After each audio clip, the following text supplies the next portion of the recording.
അടുത്ത വർഷം മുതൽ ഹൈസ്കൂളിലെ പ്രത്യേകിച്ച് SSLCയിലെ സിലബസ് 25% കുറയ്ക്കുമെന്നും അത് വിദ്യാർത്ഥികളുടെ പഠനഭാരം കൂടുതലാണ് എന്ന വിലയിരുത്തലിന്റെ അടിസ്ഥാനത്തിലാണ് എന്നതും പരിഗണിച്ചാണ് എന്ന് അദ്ദേഹം ഒരു പ്രസ്താവന നടത്തിയിരുന്നു. ഇതിൽ വിദ്യാർത്ഥികൾ പഠനഭാരം കൊണ്ട് പൊറുതിമുട്ടുന്നുവെന്ന് സ്വന്തം വീടുകളിൽ തന്നെ ഇവർ കാണുന്ന കാര്യമാണ് എന്നും. അങ്ങനെ കുട്ടികളുടെ പാഠ്യപദ്ധതിയിൽ നിന്നും സിലബസ് കുറച്ചിരിക്കുകയാണ്. അടുത്ത വർഷമാണ്, ഈ വർഷമല്ല.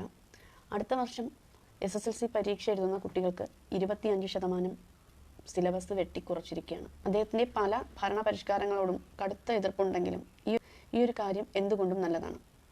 കാരണം കുട്ടികൾ എക്സാം വരുന്ന സമയത്ത് വളരെയധികം സ്ട്രെസ്ഫുള്ളാണ്. പുതിയ പാഠങ്ങൾ പഠിച്ചു തീർക്കേണ്ടതുണ്ട്, റിവിഷൻ നടത്തണം.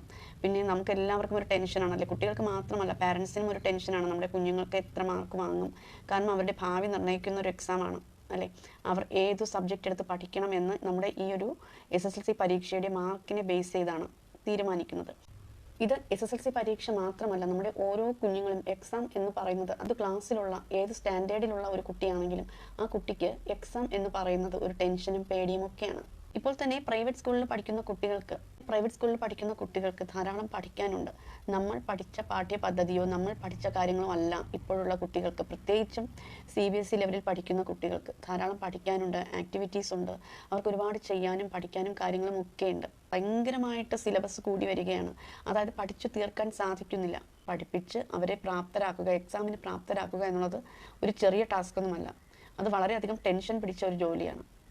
അപ്പോൾ എന്തുകൊണ്ടും ഈ ഒരു സിലബസ് വെട്ടിക്കുറയ്ക്കുന്നത് എന്തുകൊണ്ടും കുഞ്ഞുങ്ങൾക്ക് ഉപകാരപ്രദമാണ്. അതോടൊപ്പം തന്നെ അത് നമ്മുടെ കുഞ്ഞുങ്ങളുടെയും പാരൻസിൻ്റെയും ഒക്കെ ഒരു ടെൻഷൻ ഫ്രീ എഡ്യൂക്കേഷൻ എന്ന് വേണമെങ്കിൽ പറയാം.